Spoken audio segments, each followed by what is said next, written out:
con el ministro David Alcántara, y de aquí también van a estar los chicos, tanto músicos como ministros en entrenamiento, que son Alex, su esposa Mili, Leana, y bueno, quizás si usted se anima a venir, siempre será bienvenido.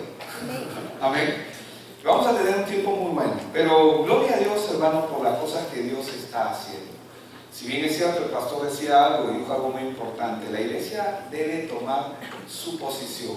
Pero yo le voy a decir algo: la iglesia, para que pueda tomar la posición que debe de tener y que tiene en sí, porque para eso fue diseñada, es necesario la palabra. Sin la palabra de Dios, el hombre no puede tomar ninguna posición, porque los cambios que se produjeron en la tierra se produjeron por causa de la palabra. Y es justamente la palabra la que va a producir el querer como el hacer por su buena voluntad. No es por nuestra voluntad, no es porque nosotros querramos. Y hoy yo quiero compartir un mensaje que obviamente tiene que ser un mensaje de la palabra, ¿no? Si no, tiene que sacar al pastor. Amén.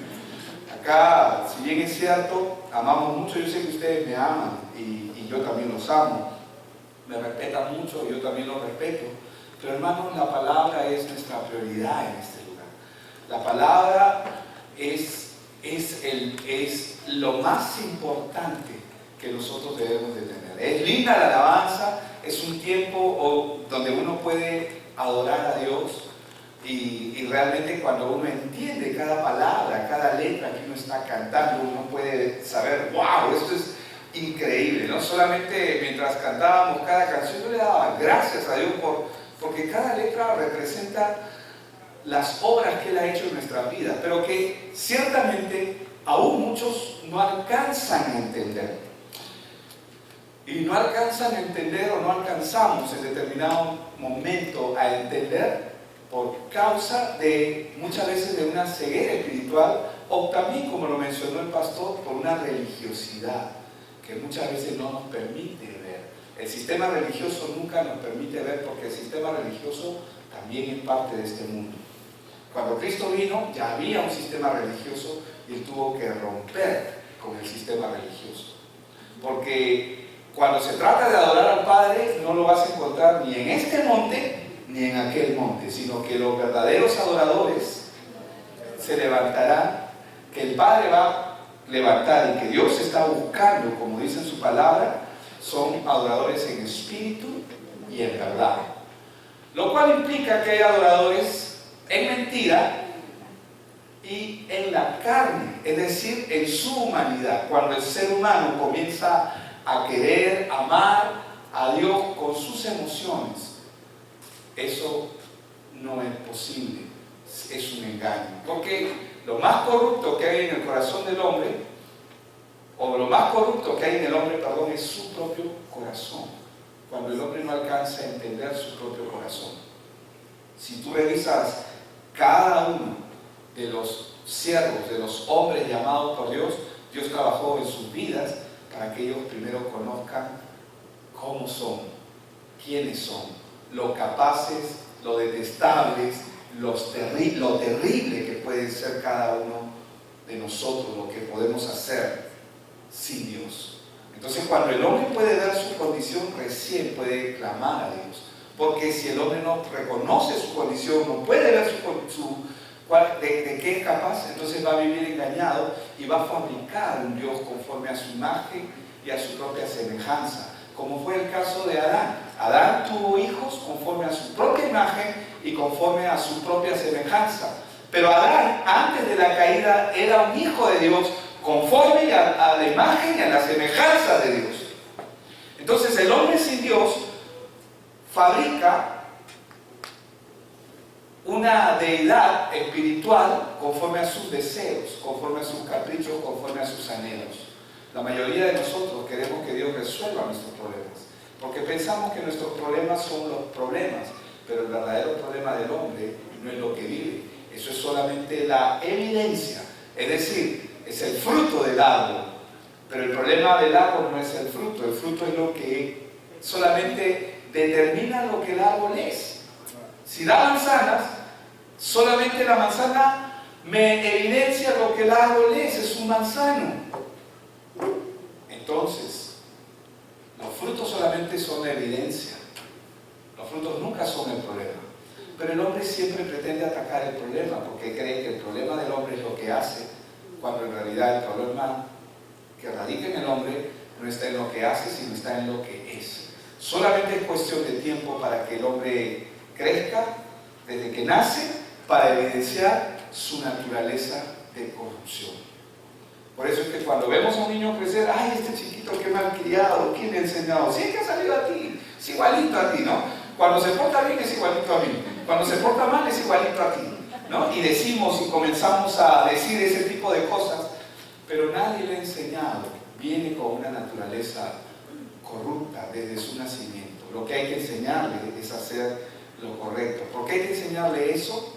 Porque nació separado de Dios. Y como está separado de Dios, va a llevar tiempo hasta que Dios en su misericordia lo alcance a su debido orden y en su debido tiempo, conforme lo dicen las Escrituras en Eclesiastés 3. Hoy quiero compartir un mensaje de la palabra, obviamente, y lo he titulado de esta manera: pasando nuestros límites. ¿Por qué? Porque, hermanos, siempre tenemos que ver lo que Dios es, lo que Dios está haciendo. Y una de las cosas que vamos a nosotros a comenzar a ver es que vamos a descubrir a través de las Escrituras que muchos de los hombres de Dios que han vivido por la fe, estos hombres que vivieron por fe, de la cual, por ejemplo, tenemos una lista grande, que ahí no está completa, pero ahí mismo sabemos que es una lista grande en Hebreos 11, nosotros vemos que estos hombres que vivieron por fe, cada uno de ellos, escúchame bien, cada uno de ellos sobrepasó sus propios límites, pero sobrepasó sus propios límites por causa de la fe que Dios comenzó a depositar en ellos. Muchos de los siervos, como en el caso de David, por ejemplo, que era apenas un muchacho débil, pero sin embargo, un gigante en la fe. ¿Y qué hizo David? Conocemos, la mayoría de nosotros conocemos de David porque mató ¿a quién? A Goliat. Conocemos de David porque, la mayoría lo conoce porque David fue un gigante en la fe y mató a un Goliat. Abraham no tenía posibilidades, por ejemplo, de tener un hijo. Sin embargo, él pudo saborear esa alegría de tener un hijo solo por la fe. Yo quiero que usted sepa que cuando Dios llamó a Abraham, Abraham era un incrédulo de primera, como tú y como yo probablemente, que muchos de nosotros hemos profesado a Cristo, hemos confesado a Cristo, hemos declarado a Cristo, hemos cantado al Señor, pero el momento que viene la prueba, ¿qué ocurre? Hacemos nuestra propia voluntad. Con las pruebas y con nuestros actos negamos lo que decimos que creemos. Pero Dios permitió que las pruebas vengan a él. ¿Por qué? Porque Dios quería hacer de Abraham un hombre de fe. Noten que Abraham no decidió ser un hombre de fe. Dios hizo y va a hacer de Abraham, como va a ser de cada uno de los que estamos aquí, hombres de fe, hombres y mujeres de fe. Entonces, lo que debemos entender aquí es que nosotros mismos, por nuestra propia cuenta, por nuestra propia voluntad, nunca podríamos liberarnos de circunstancias que son imposibles. Pero si comenzamos a aprender, diga conmigo aprender, a caminar por fe, entonces nosotros vamos a poder pasar esos problemas, vamos a poder trascender. Es una palabra que a mí me gusta porque es pasar los límites más allá de nuestras capacidades. Las tormentas, por lo general, están a cierta altura. Y una de las cosas que la Biblia nos enseña es que las águilas, cuando elevan su vuelo, ellas vuelan encima de la tormenta. Nunca están debajo. Cuando hay tormentas, las águilas vuelan y surcan los cielos y están por encima.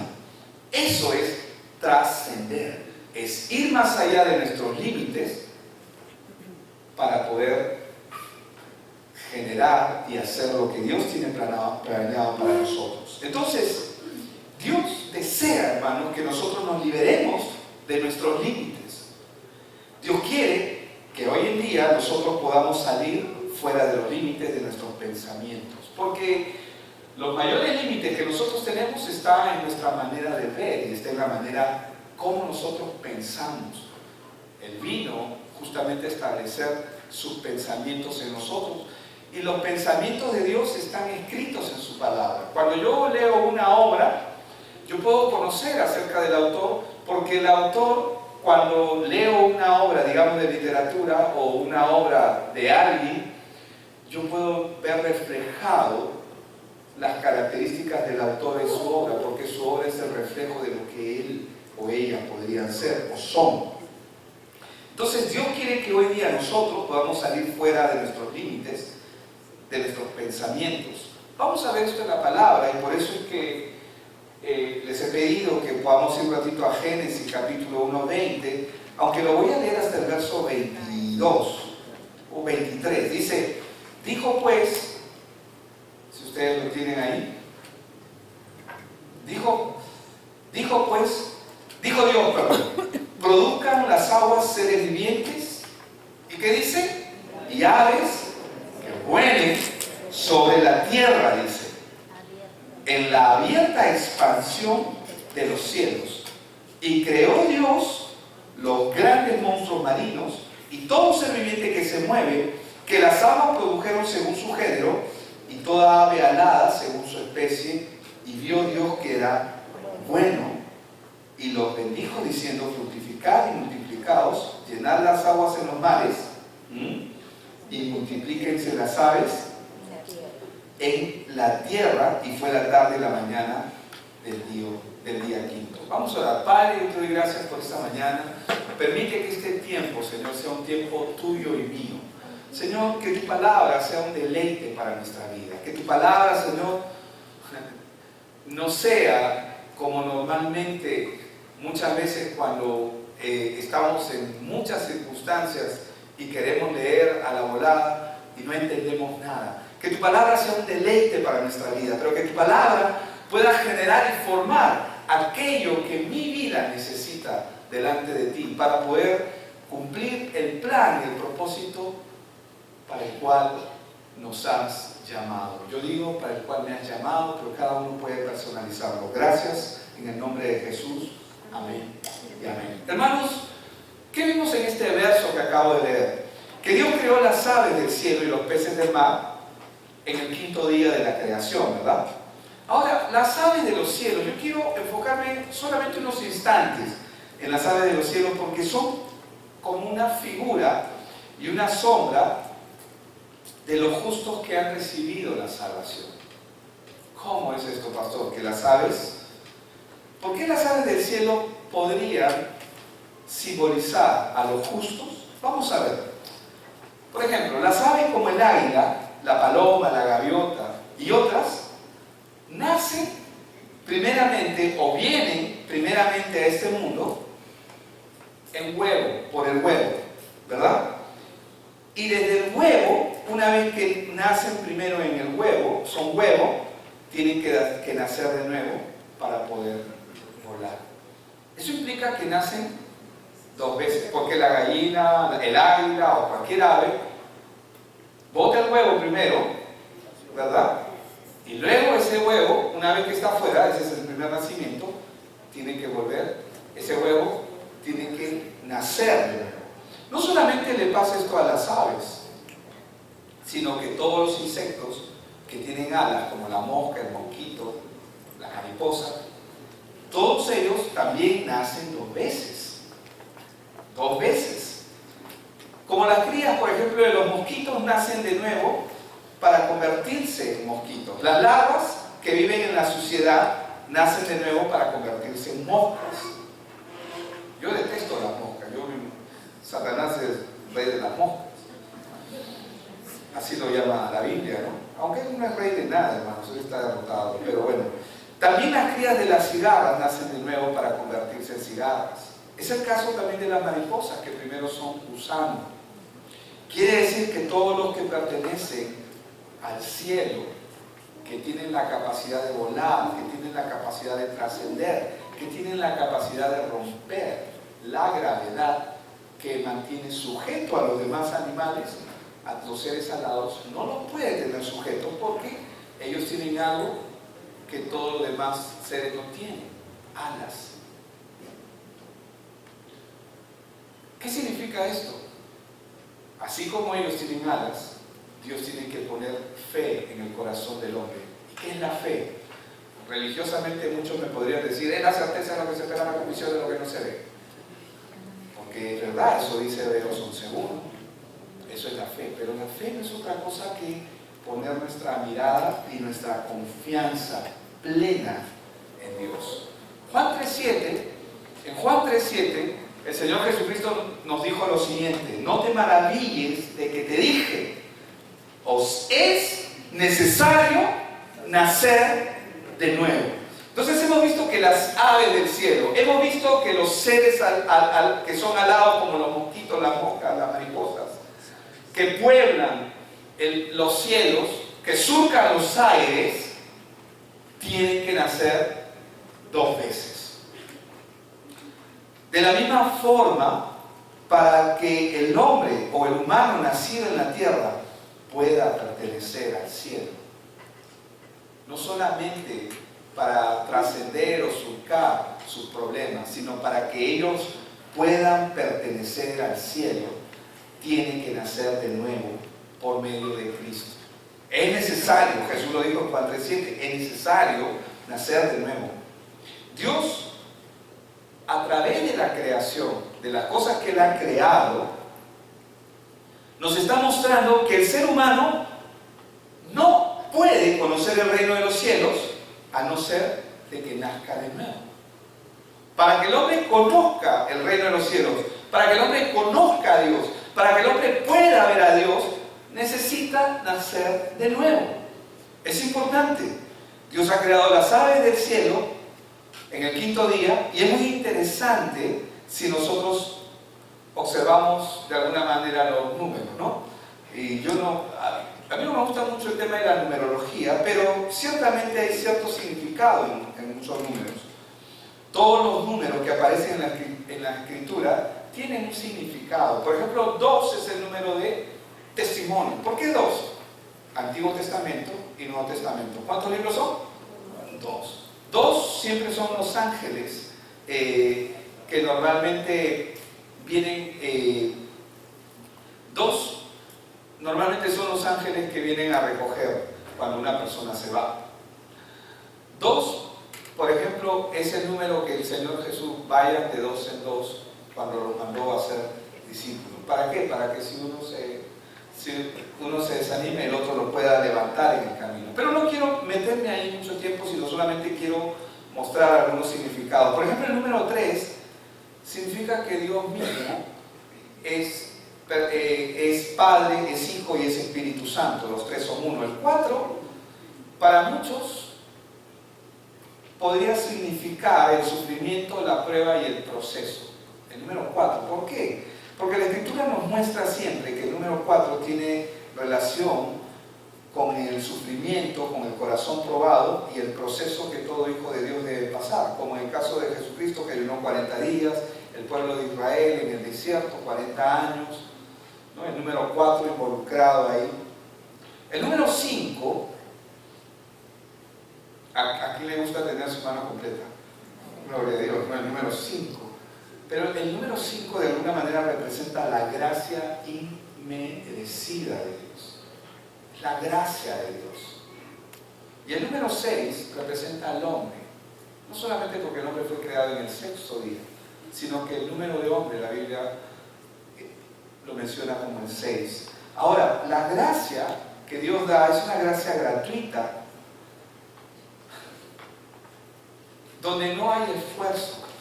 En la gracia no hay esfuerzo. Si bien es cierto, Pablo dice, esfuérzate en la gracia, en otras palabras lo que él está diciendo, no dejes de dejar de poner tu mirada en Dios.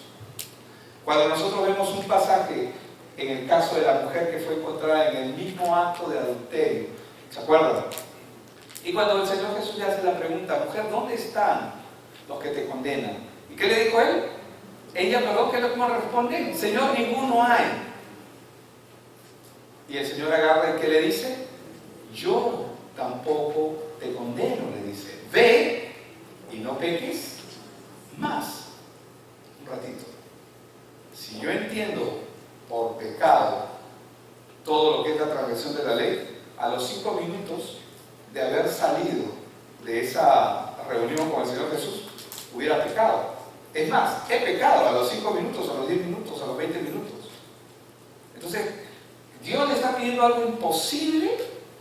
No, Dios le está pidiendo ve y no peques más, porque Dios considera pecado cuando el hombre deja de poner su confianza en Dios. Cuando el hombre pone su confianza en sí mismo, eso es pecado. Eso es pecado. Entonces, la gracia es dada gratuitamente, sin el cambio de esfuerzo ni por algún precio. ¿Qué significa esto? Por ejemplo, yo no puedo llamar gracia si por $1 yo obtengo algo que cuesta $1.000.000. Si alguno podría decir, no, pero eso es gracia, pastor. No, porque si yo pagué algo ya no es gracia. Digamos, si compramos un terreno para la iglesia o un local para la iglesia de $1.000.000 o de 2 millones, ¿cuánto es el precio? Ya. Y si yo pago $1 por ese terreno, o pagamos toda la iglesia $1 por ese lugar, o $2, uno dice, está barato, ¿no? Claro, pero no hay gracia, porque de todas maneras estás pagando algo. Gracia es algo que tú recibes y que no te debe de costar absolutamente nada. Porque si tú pagaste algo, ya no es gracia. Y la continuidad que tiene el ser humano es siempre querer pagarle a Dios. ¿Qué puedo ofrecerle yo a Dios? Si la Biblia nos enseña claramente que mi justicia son como trapos de inmundicia delante de Él. Dios solamente se agrada de la obra de su Hijo Jesucristo, porque Él nació santo, culminó su obra, cumplió todos los mandamientos, y eso fue agradable delante de Dios. Yo así haya nacido, y digamos, voy a ser muy generoso, que haya cometido un solo pecado en toda mi vida, lo cual es falso, porque yo todos los días peco, no necesariamente de una manera, no de una manera,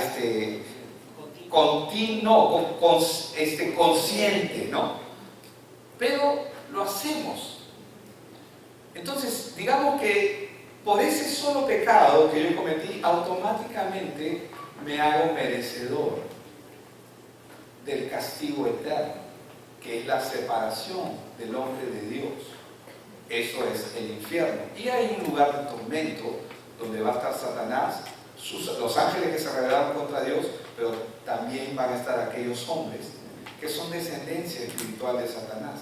Y usted dirá, ¿y quiénes son esos hombres? Todo aquel que no nació de nuevo.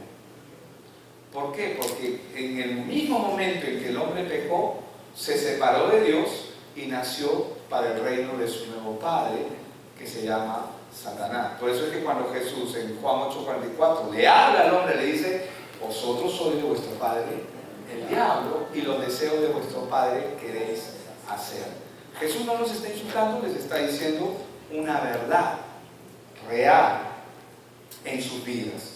Entonces, la gracia significa recibir gratuitamente sin que tenga que pagar algo a cambio. Quiere decir que si recibiera algo a través de algún esfuerzo o por el precio, eso jamás sería gracia. Para ser hijos de Dios, nacidos de nuevo, eso no se consigue, y yo quiero que usted entienda esto. Necesitamos entender, el que una persona nazca de nuevo no se consigue por nuestros esfuerzos ni por nuestros propios intentos. Vamos a ver qué nos dice Juan 6:44 para poder entender este punto. Dice, ninguno puede venir a mí. ¿Quién está hablando aquí? El Señor Jesucristo. Y Él está diciendo, ninguno puede venir a mí si el Padre que me envió, ¿qué dice? No le trajere. O sea, ninguno de nosotros podemos venir hacia Dios a no ser que el Padre haya decidido que nosotros vayamos hacia Él. ¿Qué significa esto? Que cuando una persona viene a Cristo, viene a Dios, es porque Dios está preparando o preparó todo para que esto ocurra de esa forma y de esa manera. Y yo le resucitaré, dice Él en el día postrero. Esto es gracia, es un regalo otorgado por Dios el Padre. Algo que no merecemos y algo que no podemos comprar. Juan 6:65, otro ejemplo. Y dijo, y está hablando el mismo Señor Jesucristo, dice, por eso les he dicho, o por eso os he dicho, que ninguno puede venir a mí si no le fuere dado del Padre. Entonces, en otras palabras, la gracia es otorgada. Es imposible de conseguirlo por nuestros propios esfuerzos, pues tenemos que aceptar gratuitamente la sangre del Señor Jesucristo sobre nuestras vidas, la obra que Él ha hecho para poder nacer de nuevo. Es que yo no puedo nacer de nuevo porque yo digo, yo quiero nacer de nuevo. Por eso es que cuando nosotros comenzamos a compartir el Evangelio, qué difícil es, porque muchos dicen, qué difícil es, pero ¿por qué? Porque mucha gente no te está escuchando. Antes de hacer discípulos, nosotros tenemos que orar para que el Señor prepare los encuentros. Él ya los tiene preparados, de hecho. Todo lo tiene listo. Pero nosotros tenemos que orar, Señor, ¿cuál es tu plan hoy día? Porque la verdad es que estoy acostumbrado a hacer mis planes. Bueno, ese no es usted, ese seguro es el pastor, ¿no? Entonces, Señor, ¿cuáles son tus planes para mi vida hoy? ¿Qué es lo que tú quieres? ¿Con quién me tengo que encontrar? Y lo que tienes que hacer es llenarte del Evangelio, tener la palabra lista en tu corazón, como dice Romanos 18, ¿no? Cerca de ti está esta palabra, en tu boca y en tu corazón. Esta es la palabra de fe o de confianza en Él que predicamos, ¿verdad?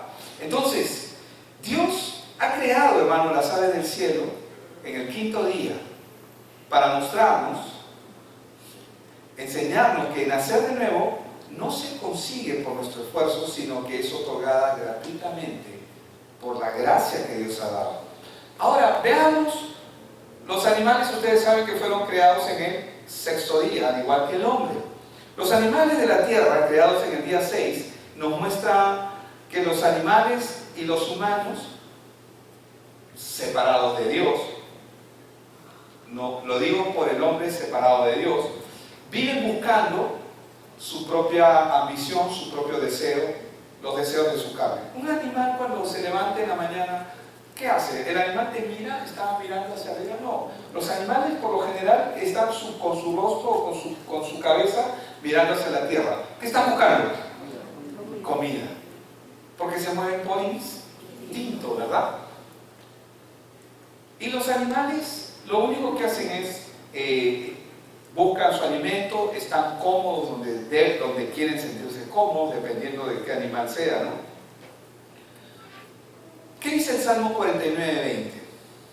Dice, el hombre que está en honra y no entiende.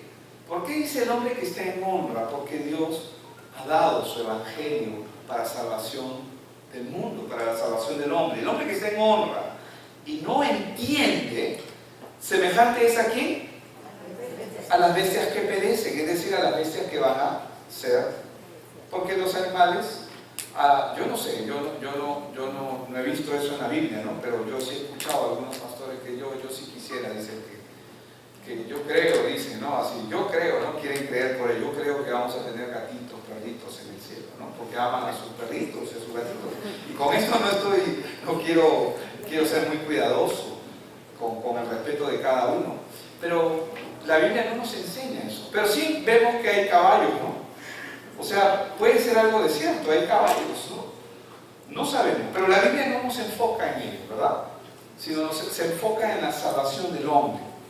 Entonces, según el Pedro 2:12, pero estos, hablando mal, cosas que no entienden, y Pedro hace una comparación aquí, como animales irracionales, nacidos para presa y destrucción, son los que pertenecen al fin, los que nacen una vez y no han nacido de nuevo, perecerán en su propia perdición, dice.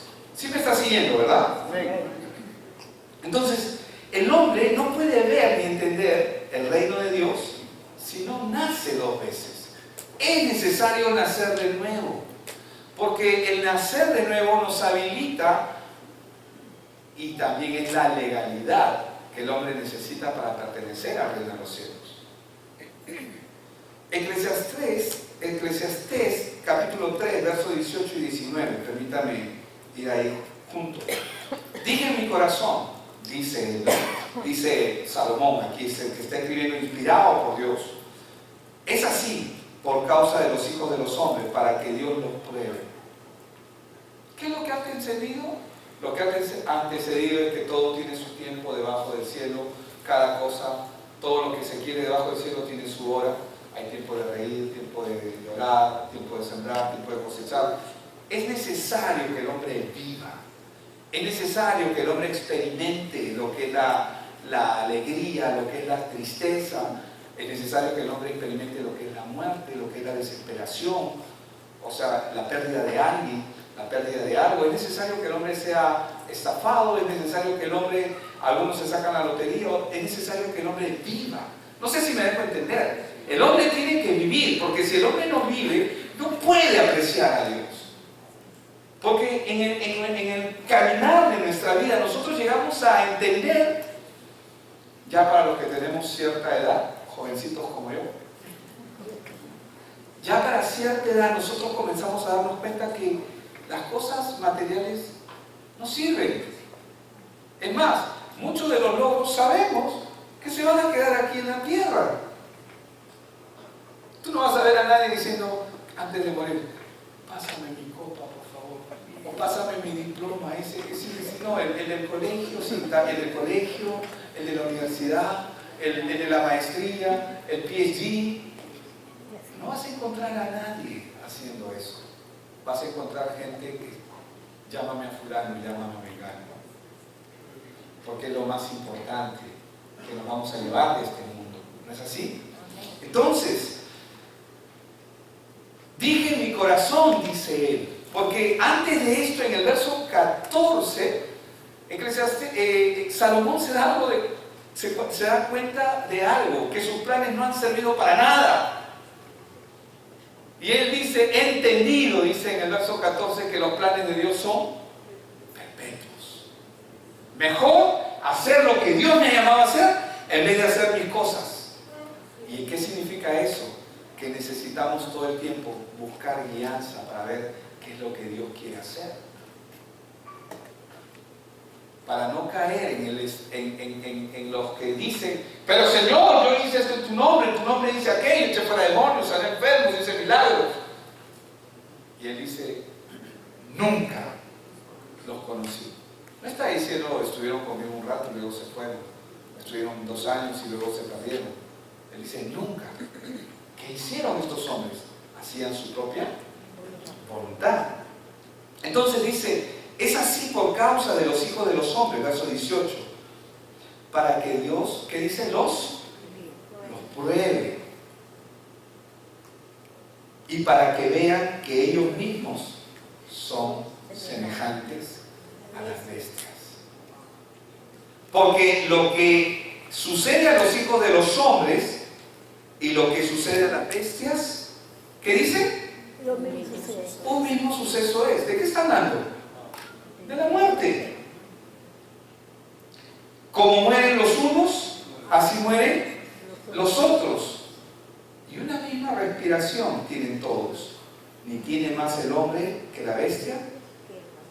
Porque lo que el hombre vive, ¿qué es? Vanidad. En otras palabras, ilusión. Mentira. La palabra, la Escritura nos compara muchas veces a los justos con las aves del cielo. ¿Por qué Dios nos compara con las aves del cielo? Porque ellas viven por gracia. ¿Cómo es esto, pastor? Porque ellas viven por gracia. ¿Saben qué significa vivir por gracia? Que Dios tiene el control sobre ellas. Búscame una paloma que esté delgadita, que esté esbelta, que se cuide la silueta. Tú vas a encontrar palomas gorditas todo el tiempo. Ricas, algunos comen palomas. No sé si aquí, pero... Mateo 10:29 dice, y voy a leer hasta el 31, no se venden 2 pajarillos por un cuarto, con todo ni uno de ellos. Qué interesante, para que tú veas cómo ellas viven bajo la gracia de Dios. Con todo, dice, con todo, o sea, problemas, con todas las situaciones, con todo, dice, ni uno de ellos cae a tierra sin vuestro Padre. O sea que ninguna de ellas va a caer a tierra. ¿Por qué? Porque, ¿qué es lo que nos está diciendo? Que Dios tiene el control y la soberanía. ¿Acaso Dios no las alimenta? Sí, las alimenta. Dios las cuida, las protege. ¿Por qué? Porque ellas viven por gracia. A ver, consígueme una paloma labradora y otra que cosechadora, que fabrique su propio alimento. No, viven por gracia. Las aves del cielo viven por gracia. Por eso es que cuando Dios nos compara a nosotros con las aves del cielo, los compara con los justos, porque los justos deben vivir por gracia. Es necesario. Por eso es necesario nacer de nuevo. Porque cuando uno nace de nuevo puede aprender a vivir por gracia. Pues aún, dice, aún vuestros cabellos están todos contados. ¿Nos está comparando con las aves o no? Así que no temáis, más valéis vosotros que muchos pajarillos. Amén. Entonces, aquí Él nos está diciendo con una claridad absoluta, yo tengo el control de todo. Él es el soberano y la vida de los justos está en su mano. Amén. Recontra amén, hermano. Porque si mi vida está en su mano, ¿qué más puedo pedir? ¿Qué más puedo anhelar? Si mi vida está en su mano, ¿qué más? No necesito más. Porque sé que mi vida está bajo el control, la soberanía y el poder de Dios. Las aves viven de gracia y Dios las alimenta. Los hijos de Dios, los justos, viven de gracia. Ahora con esto no te digo que mañana, pastor, mañana dejo el trabajo, soy un justo, el Señor me tiene que alimentar. No. Cuando estamos hablando de vivir por gracia, estamos hablando de vivir por y para Él, confiando plenamente en lo que Dios quiere hacer. Mateo 6:26, para ver un paralelo, dice, mas las aves, dice, del cielo, que no siembran ni ciegan. ¿Verdad que no hay? No hay aves que siembren y cieguen. Dice, ni recogen en graneros, y vuestro Padre Celestial las alimenta. Así como alimenta Dios a las aves del cielo, Dios sostiene a los justos. Pero para ser justo es necesario nacer de nuevo. Hermanos, los animales pertenecen a la tierra. Ellos no podrían volar nunca. ¿Te imaginas un hipopótamo, un elefante intentando volar? No van a poder volar nunca. Igual, los justos viven de diferente manera a las demás personas de la tierra. ¿Por qué? Porque la tierra posee la gran fuerza que se llama gravedad, que atrae todas las cosas hacia ella. Sin embargo, las aves se liberan de una manera fácil de la gravedad. Las aves no niegan la gravedad. Pueden estar en la tierra, pero en el momento que quieren, surcan los cielos. ¿Y la gravedad las detiene? ¿Puede detenerlas? No. Pero están sometidas a la gravedad también. Pero la gravedad no las limita. tampoco las detienen. Nosotros estamos sujetos a esta naturaleza corrupta, pero esta naturaleza corrupta con la que nacimos, por la obra de nuestro Señor Jesucristo, trascendió, lo cual significa que ya no nos limita más. ¿Por qué? Porque la Biblia nos enseña que la paga del pecado es muerte.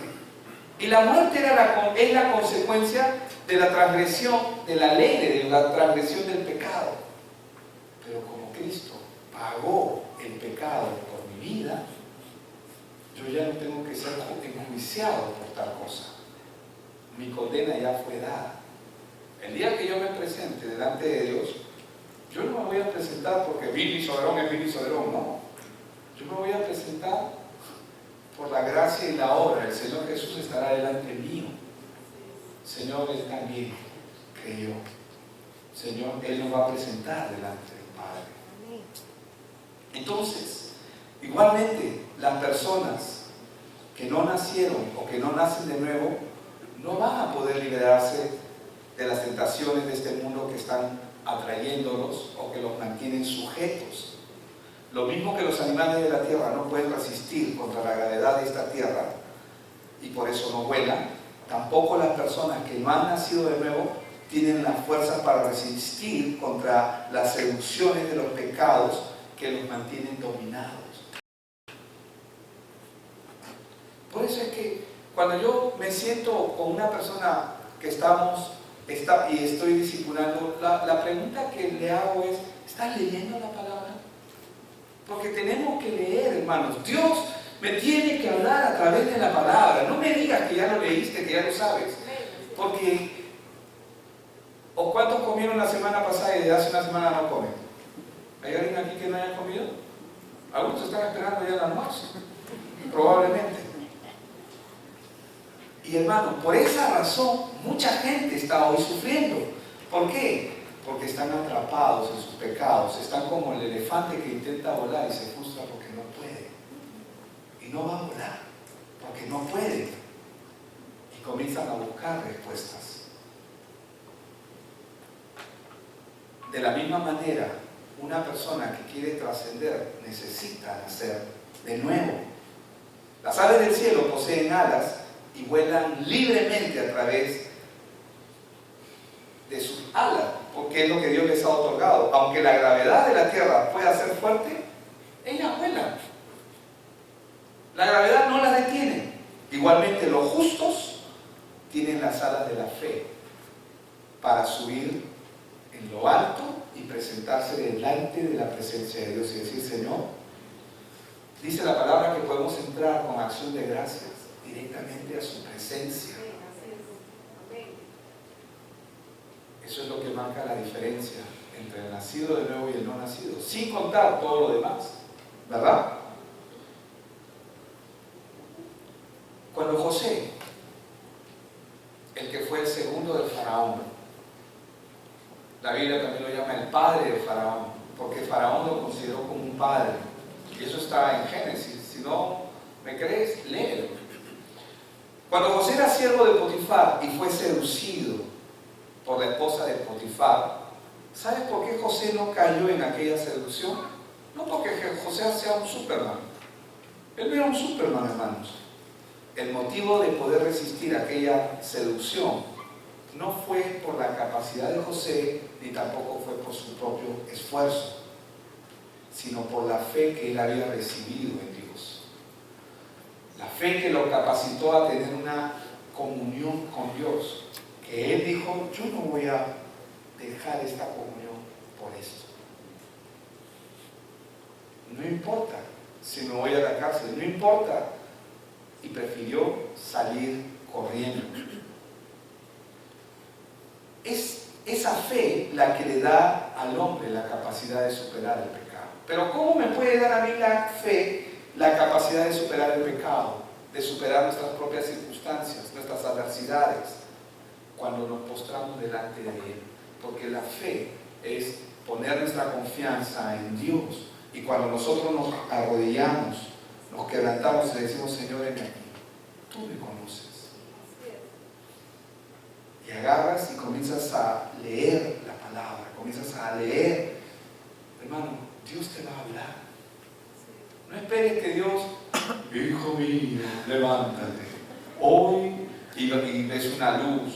No, porque eso es lo que la gente quiere. Quieren ver una luz, quieren que el sol entre de una manera especial y que brille sobre su rostro. No una aureola. El Señor me ha hablado, el Señor me ha hablado. Esos tiempos ya pasaron.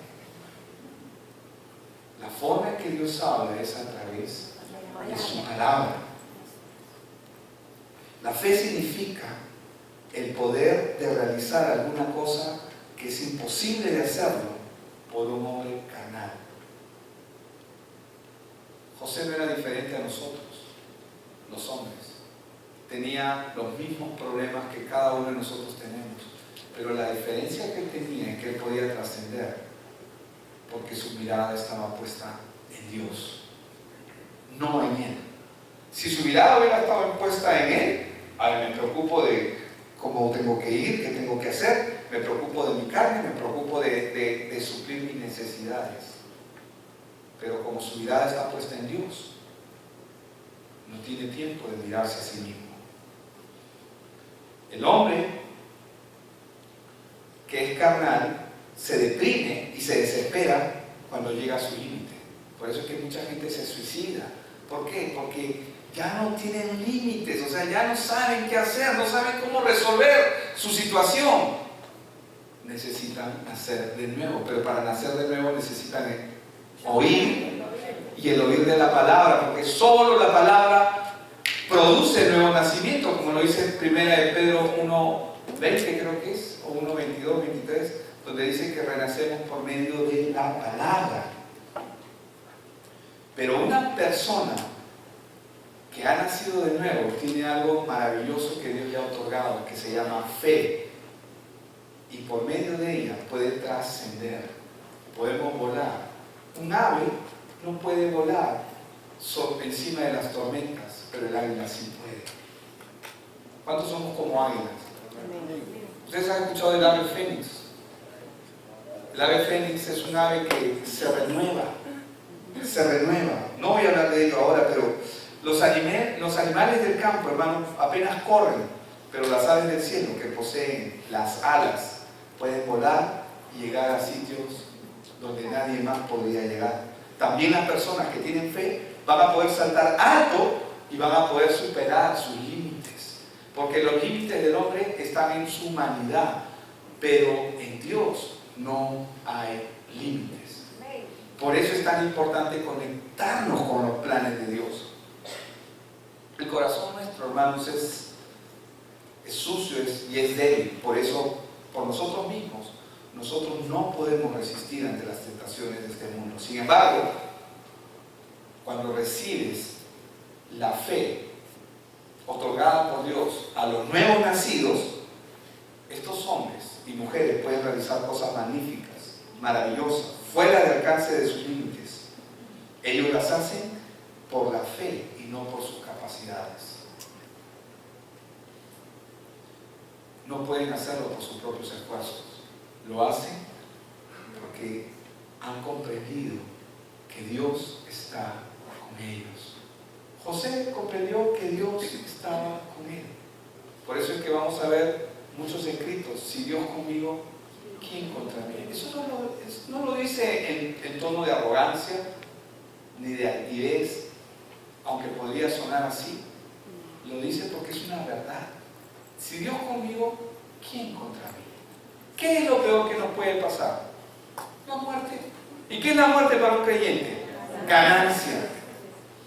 La muerte es nuestra graduación. Por eso es que nuestra vida tenemos que vivirla como para el Señor. Por esa razón es necesario que el hombre nazca de nuevo. Porque solo cuando la persona nace de nuevo puede pasar los límites. Amén. A pesar de nuestras circunstancias, Dios es más grande. Aunque las circunstancias te quieran mostrar todo lo contrario, Dios es más grande. Amén. Vamos a orar.